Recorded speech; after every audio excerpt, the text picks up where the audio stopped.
Welcome to మనా TV news. Bulletin ముందుగా headlines.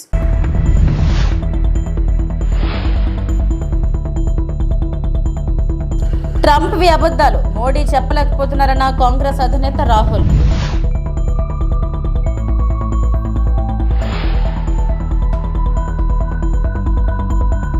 నెల్లూరులో వైఎస్ జగన్ పర్యటన.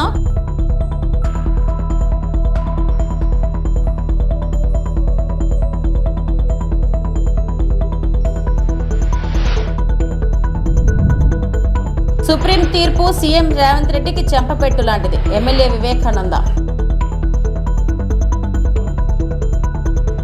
భారత్ పాకిస్తాన్ పోరు విరమణ విషయంలో అమెరికా అధ్యక్షుడు ట్రంప్ చెబుతున్నవి అబద్ధాలని ప్రధాని మోడీ చెప్పలేకపోతున్నారని లోక్సభలో విపక్ష నేత రాహుల్ గాంధీ మరోసారి విమర్శించారు.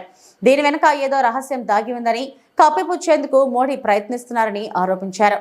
ట్రంప్ మాటలు అబద్ధాలని మోడీ చెబితే అసలు నిజాలు బయటకొస్తాయి, అందుకే ఏం మాట్లాడలేకపోతున్నారని స్పష్టమవుతుందని బుధవారం లోక్సభలో చెప్పారు. భారత్ పాకిస్తాన్ మధ్య కాల్పుల విరమణకు తానే కారణమయ్యారని ట్రంప్ పదే పదే చెప్పడంపై విపక్షాలు మరోసారి మండిపడ్డాయి. President Trump has stated a fact. What more do why are you asking this question? लेकिन 25% टैरिफ लगाया प्लस पेनल्टी भी लगा दी. Dead economy. Are you people not aware of this? आपको ये मालूम नहीं है कि इंडियन इकोनॉमी डेड इकोनॉमी है? कोई कंफ्यूजन है आप में? पूरी दुनिया जानती है कि Indian economy is a dead economy और बीजेपी ने इकोनॉमी को खत्म कर दिया है. क्यों खत्म किया है? अदानी जी की मदद करने के लिए खत्म किया है. तो आप लोग हैरान क्यों लग रहे हो? देखिए, आप एक चीज देखिए, फॉरेन मिनिस्टर भाषण करते हैं we have a genius foreign policy. ठीक है, एक तरफ अमेरिका आपको गाली दे रहा है, दूसरी तरफ चाइना आपके पीछे पड़ा हुआ है, तीसरी तरफ जब आप पूरी दुनिया में डेलीगेशन भेजते हैं तो पाकिस्तान को एक भी देश कंडेम नहीं करता है. कैसे चलाने देश को? ये लोग चलाना ही नहीं आता है. टोटल कंफ्यूजन है. ट्रम्प का एक बार भी नाम नहीं लिया उन्होंने. ट्रंप का नहीं लिया, चाइना का नाम नहीं लिया, ये नहीं बोला कि किसी भी देश ने पाकिस्तान को कंडेम नहीं किया. पाकिस्तान के जो मिलिट्री जो चीफ हैं जिन्होंने मतलब ये पहलगाम का काम करवाया है उसके साथ मतलब ट्रंप लंच खा रहा है और ये कह रहे हैं कि बड़ी सक्सेस हुई हमारी. मतलब कौन सी सक्सेस हुई है? सर, हमारे एमएसएमईज को, स्मॉल सेक्टर्स को झटका नहीं लगेगा इससे जो टैरिफ हो रहा है, लगा रहा है, और अमेरिका हमें वहां से डिक्टेट कर रहा है कि हम टैरिफ लगाएंगे, पेनल्टी लगाएंगे. इसके हमारे एमएसएमईज पे हमारी आप सोचिए ना, आप एक बड़ा सवाल समझिए जो मेन सवाल है. ट्रंप ने 30-32 बार बोला है कि मैंने सीज फायर किया है, राइट? ट्रंप ने यह भी बोला है कि 5 जहाज हिंदुस्तान के गिरे हैं. ट्रंप अब बोल रहा है कि मैं 25% टैरिफ लगाऊंगा. आपने अपने आप से ये सवाल पूछा कि नरेंद्र मोदी जी जवाब क्यों नहीं दे पा रहे? पूछा है क्यों? एक्चुअल रीजन क्या है? क्या लगता है आपको? कंट्रोल किसके हाथ में है? बात समझिए. Please don't try and digress the issue. The main issue sitting in front of India today is that the government has destroyed our economic policy, has destroyed our defense policy, has destroyed our foreign policy. Okay? They are running this country into the ground. You people don't say it. You people want to talk about other issues, right? But they are running this country into the ground. మాజీ MLA Nallapureddy Prasanna Kumar Reddy ఇంటికి చేరుకున్న YS Jagan. TDP Gundala దాడి నుంచి త్రుటిలో తప్పించుకున్న ప్రసన్న కుమార్ రెడ్డి ఇంటిని furniture ను ధ్వంసం చేసిన పచ్చముక్క. దాడి నుంచి సురక్షితంగా బయటపడ్డ కుటుంబ సభ్యులు. ప్రసన్న కుమార్ రెడ్డికి ఆయన కుటుంబ సభ్యులకు జగన్ పరామర్శ. ఇంటిని పరిశీలిస్తున్న వైఎస్ జగన్.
తెలంగాణలో పార్టీ మారిన ఎమ్మెల్యేల అనర్హత వేటు పిటిషన్పై సుప్రీంకోర్టు ఇచ్చిన తీర్పుపై బీఆర్ఎస్ నేతలు స్పందిస్తున్నారు.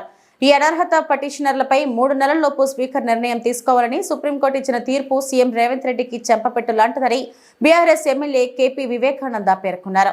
ఎమ్మెల్యే వివేకానంద తెలంగాణ భవన్లో ఇవాళ మీడియాతో మాట్లాడారు.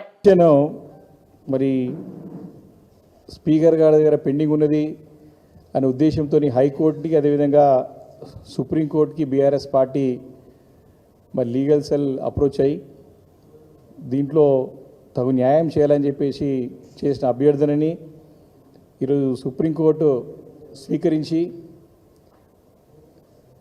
ఇచ్చిన తీర్పుని బీఆర్ఎస్ పార్టీ స్వాగతిస్తూ ఉంది.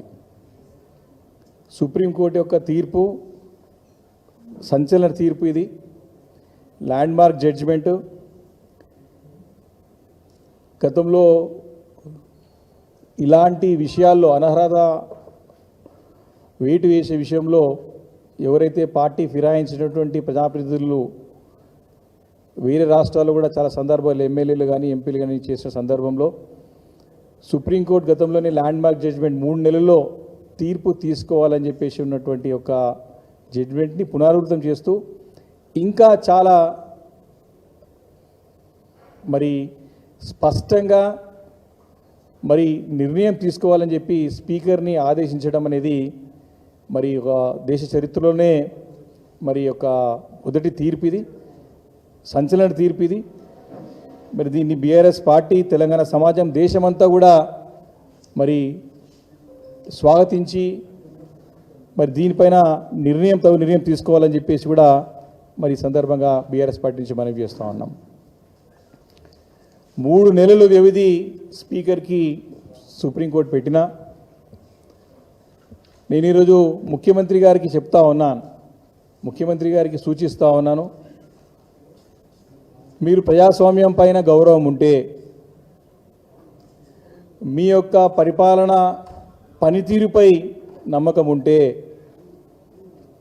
3 నెలలు స్పీకర్ నిర్ణయం గురించి వెయిట్ చేయకుండా తక్షణం ఈ 10 మంది ఎమ్మెల్యేలని రాజీనామాలు చేపించి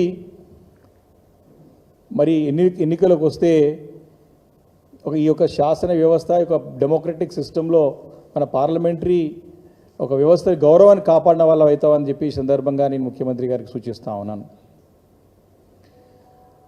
ఒకానొక సందర్భంలో ముఖ్యమంత్రి గారు అసెంబ్లీలో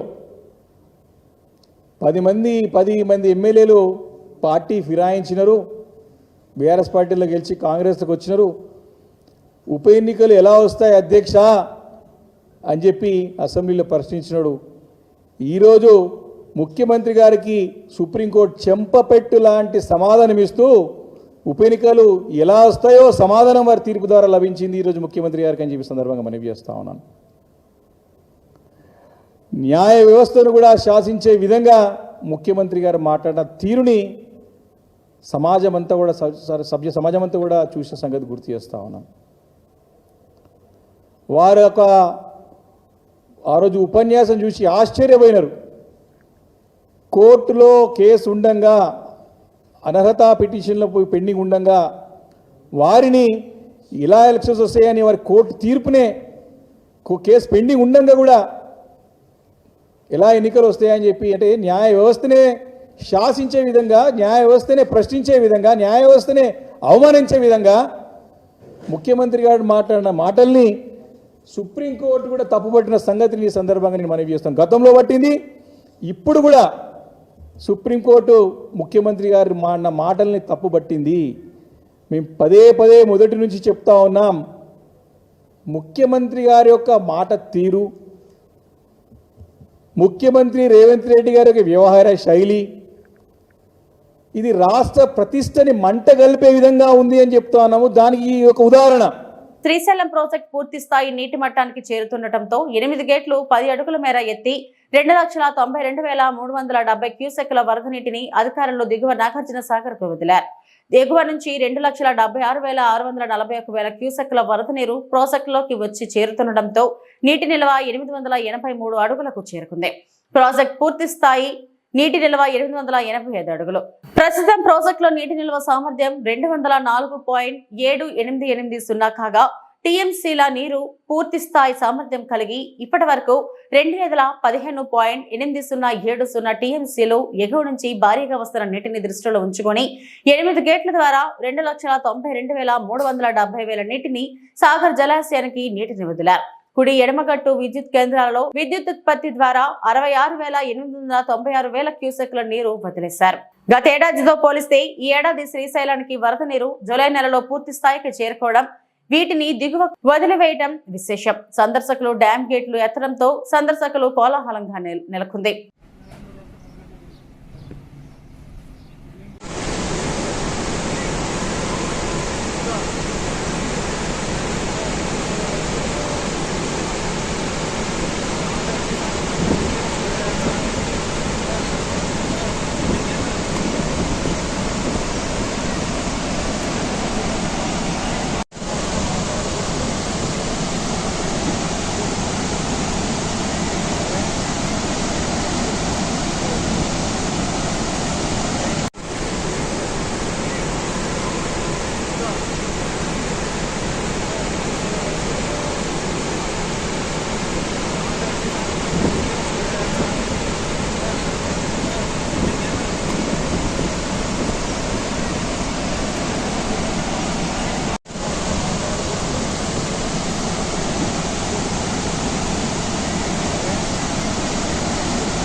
ఆగస్టు 2వ తేదీన ముఖ్యమంత్రి చంద్రబాబు నాయుడు దర్శి పర్యటన సందర్భంగా హెలీప్యాడ్ స్థలం, బహిరంగ సభ స్థల పరిశీలన చేస్తున్న మంత్రి డోలా బాల వీరాంజనేయ స్వామి, జిల్లా కలెక్టర్ తమీం అనర్సియా, TDP incharge doctor Gottipati Lakshmi, యువ నాయకులు Lalith Sagar, RDO, revenue, municipal, police అధికార యంత్రాంగం ఆగస్టు 2న దర్శి నియోజకవర్గంలో అన్నదాత సుఖీభావ పథకం ప్రారంభించేందుకు మన ప్రీతమ ముఖ్యమంత్రి వర్యులు నారా చంద్రబాబు నాయుడు పర్యటన ఏర్పాట్లను పర్యవేక్షిస్తున్న గౌరవ సాంఘిక సంక్షేమ శాఖ మంత్రులు డోలా బాల వీరాంజనేయ స్వామి మరియు జిల్లా collector Tameem Ansariya, Darsi incharge doctor Gottipati Lakshmi, TDP యువ నాయకులు తదితరులు పాల్గొన్నారు.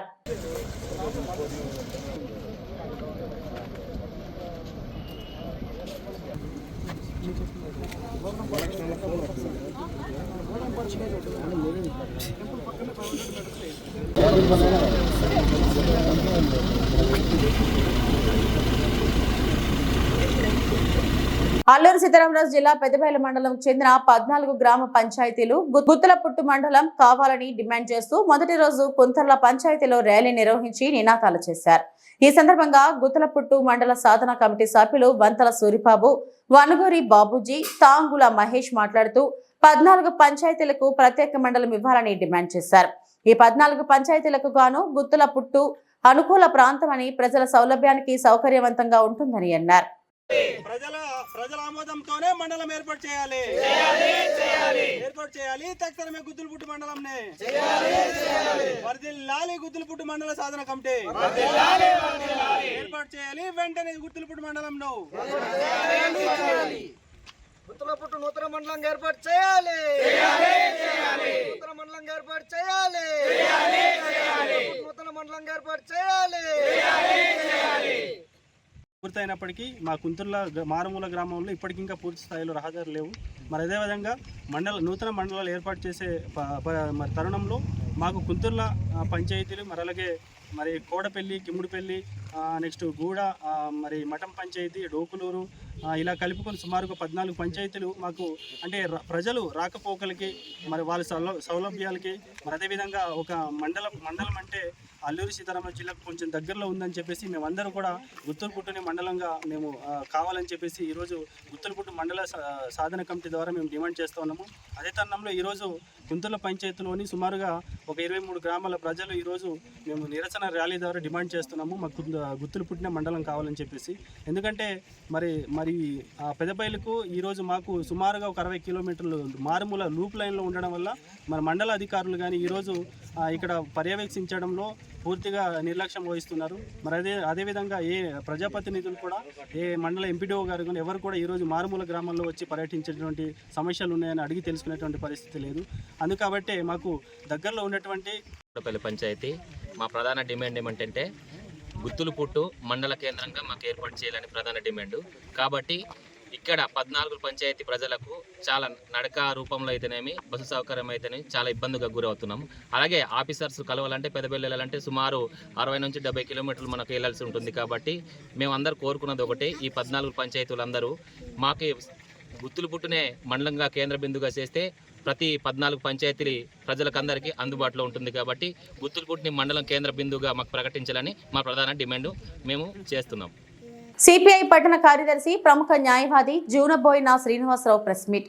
జగ్గైపేటలో ఆగస్టు 1, 2 తేదీలలో సిపిఐ ఎన్టీఆర్ జిల్లా ద్వితీయ మహాసభలు 1వ తేదీ ఉదయం 10 గంటలకు సిపిఐ పార్టీ కార్యాలయం వద్ద నుండి పట్టణ పురవీధులలో భారీ ర్యాలీ, తదనంతరం పొట్టి శ్రీరాములు విగ్రహం వద్ద బహిరంగ సభ, అలాగే 2వ తేదీన విజయవాడ రోడ్డులోని జేఆర్సీ కాలేజ్ సమీపంలో ఎస్ఎల్ఎస్ కళ్యాణ మండపంలో ప్రతినిధుల సభ నిర్వహిస్తున్నాం.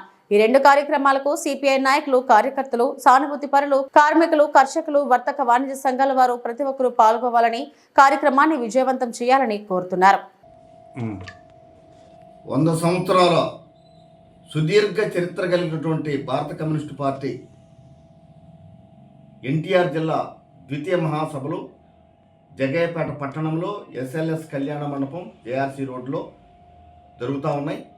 రేపు అనగా 1వ తారీఖు భారత కమ్యూనిస్ట్ పార్టీ పట్టణ కార్యాలయం నుంచి అంటే డిపో సెంటర్లో ఉన్నటువంటి కార్యాలయం దగ్గర నుంచి ర్యాలీగా బయలుదేరి 12 గంటలకి బలిస్పాడ్ రోడ్లో ఉన్నటువంటి పొట్టి శ్రీరాములు గౌరవ పొట్టి శ్రీరాములు గారి విగ్రహం దగ్గర బహిరంగ సభ జరుగుతూ ఉంది.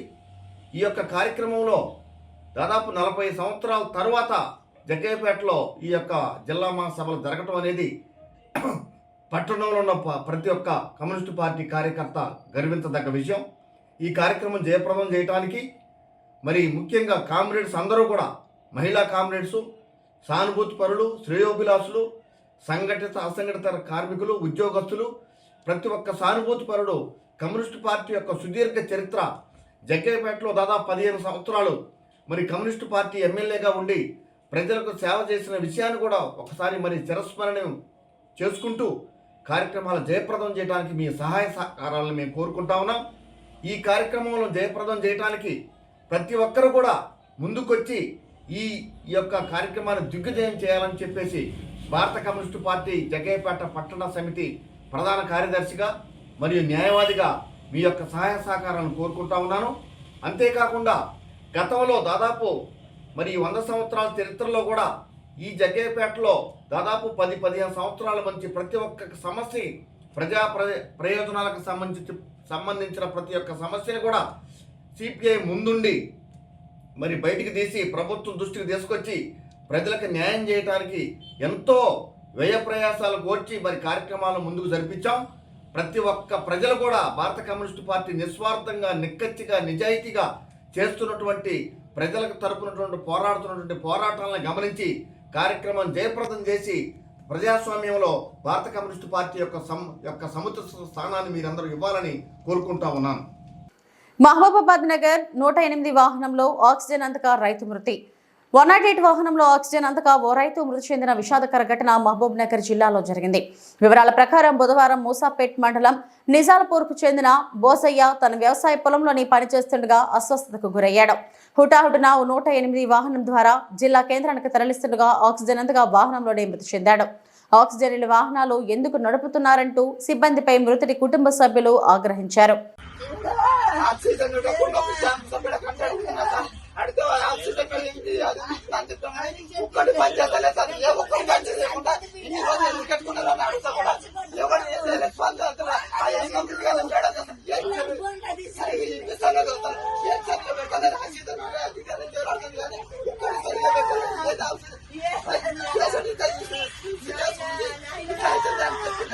బతుకు తెరువుకు దారేది, అడవికి వెళ్లే దారిని తవ్వేశారంటూ చమర్ద కండ్రిక గిరిజనుల ఆందోళన. సత్తివేడు మండలంలోని పీవీపురం పంచాయతీకి చెందిన చమర్ద కండ్రిక గిరిజన కాలనీ నుండి అడవికి వెళ్లే దారిలో Lakshmi Narasimha blue metals quarry తవ్వేశారంటూ సిపిఐ నియోజకవర్గ కార్యదర్శి చిన్ని రాజ్తో కలిసి కాలనీ వాసులు ధర్నా నిర్వహించారు. చమర్తి కండ్రిక గిరిజనులు సిపిఐ నాయకులతో కలిసి బుధవారం నాడు కాలనీ సమీపంలోని లక్ష్మీ నరసింహ క్వారీ వద్ద ఆందోళన చేపట్టారు.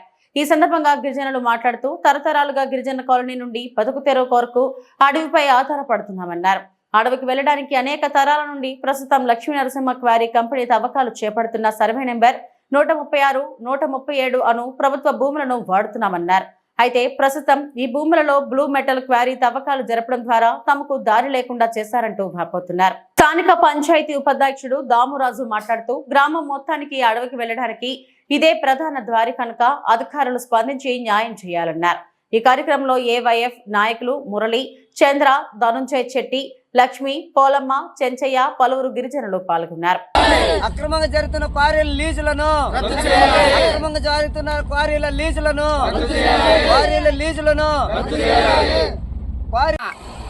మా పిల్ల పాపలు బేకలు గొడ్లు పోయేది ఈ దోవే.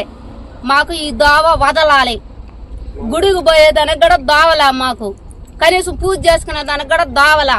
మాకు దోవ వదలమంటే కేసులు పెడుతున్నారు. మేమేం చెయ్యాలా?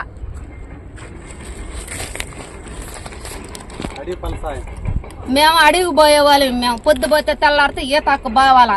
ఈ దోవ వదలమంటే మీకు దోవ లేదు, ఏమీ లేదు అని ఆడ దాకా వదిలినారు. మళ్ళీ ఆడగడ కొడేసినారు బక్క. మేము ఈ దోవలు ఎట్ట బావాలా? ఇట్ట దిరుక్కొని ఇట్ట బమ్మంటారు. అది తప్పితే ఏడు దోవ వదిలినారు, ఏడ కొడేసినారు బక్క. ఆ దోవలో మేము ఎట్ట పోయి మేము ఎట్ట బతకాలి? మేము బేదా సాదా చెప్పండి సార్, ఎట్ట బతకాలా?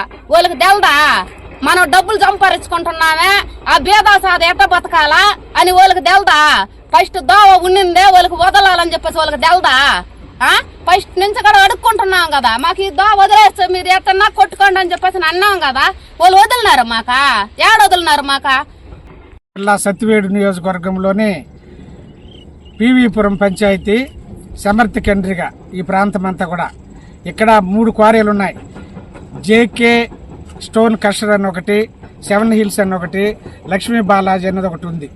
కానీ మధ్యలో గిరిజన సెంటర్ ఉంది. దాదాపు 50 కుటుంబాలు అక్కడ నివసిస్తూ ఉంటారు. ఇక్కడ నివసిస్తూ ఉంటే ఈరోజు గిరిజన కుటుంబాలంతా కూడా కొండకు పోయి పలసాయం తెచ్చుకునేవాళ్ళు. ఈతాకు, మారేడుగడ్డలు, నెల్లికాయలు, అడవి మామిడికాయలు, రకరకాల పలసాయాలు తెచ్చుకొని వాళ్ళు అమ్ముకొని వాళ్ళ జీవనాన్ని సాగించేటటువంటి వాళ్ళకి దారి ఉంటే ఈ పక్క నుంచేమో 7 హిల్స్ అయినా, ఈ పక్క నుంచేమో జేకే స్టోన్ ట్రెషర్ అనేటటువంటి ఆయనతో లోడేస్తున్నారు. ఇదంతా చూస్తే ఇక్కడ దారి లేకుండా ఈరోజు గిరిజనులు అడవికి పోవడానికి వీలు కాదు. వాళ్ళకి వాస్తవంగా అక్కడ దేవుడు కూడా ఉన్నాడు. సిద్ధలయ్య గుడి ఉంది. శివరాత్రికి పోయి గుడికి పోతారు అందరూ కూడా. ఆయన ఆ దేవుడికి పోయేదానికి కూడా దారి లేకుండా చేశారు. వాస్తవంగా అటవీ హక్కుల చట్టం ప్రకారం గిరిజనులు దాదాపు 70 ఏళ్ల పాటు వాడుకుంటే వాళ్ళకి ఆ రోడ్డు కానీ, గుంట నీళ్లు కానీ, లేకపోతే వాళ్ళు వాడుకునే దేవుడు స్థలం కానీ ఏదైనా వాళ్ళకి ఇవ్వాలని కేంద్ర ప్రభుత్వం చట్టం చేసింది పార్లమెంట్లో. అటవీ హక్కుల చట్టం ప్రకారం వాళ్ళకు ఉండాలని. మల్కాజ్గిరి డిప్యూటీ కమిషనర్ ఆదేశాల మేరకు ఫుట్పాత్ ఆక్రమణను తొలగించిన టౌన్ ప్లాన్ అధికారులు సికింద్రాబాద్ అల్వాల్ మండలం నేరేడ్మిడ్ డివిజన్ ఏప్రిల్ బాబూజీ నగర్ నుండి శ్మశాన వాటిక చివరి వరకు ప్రధాన రహదారి ఇరువైపు ఫుట్పాత్ ఆక్రమణలపై జీహెచ్ఎంసీ అధికారులు కొరడా జులిపించారు. ఇష్టానుసారంగా ఫుట్పాత్లు రోడ్డు ఆక్రమిస్తే కఠిన చర్యలు తీసుకుంటామని ఉన్నతాధికారులు హెచ్చరించారు. మల్కాజ్గిరి డిప్యూటీ కమిషనర్ ఆదేశాలతో టౌన్ ప్లానింగ్ అధికారులు పోలీస్ బందోబస్తు నడుమ జేసీబీలతో ఏప్రాల్ వాటర్ ట్యాంక్ నుండి శ్మశాన వాటిక వరకు ఉన్న అక్రమ నిర్మాణాలను తొలగించారు. ఈ కార్యక్రమంలో టౌన్ ప్లానింగ్ అధికారులు, పోలీసు ఉన్నతాధికారులను, సిబ్బంది తదితరులు పాల్గొన్నారు.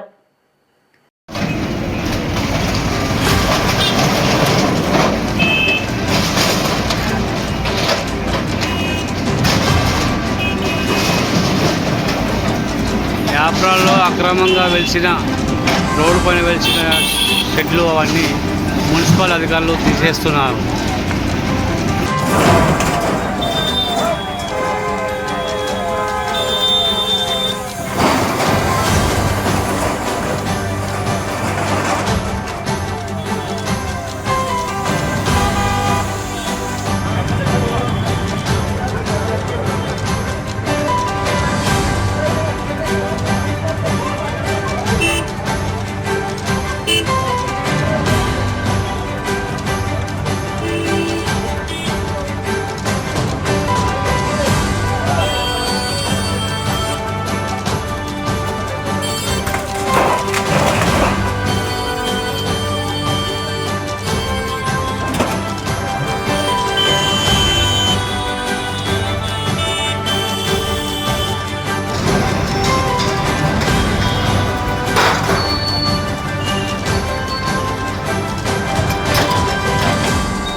కొట్టేయండి.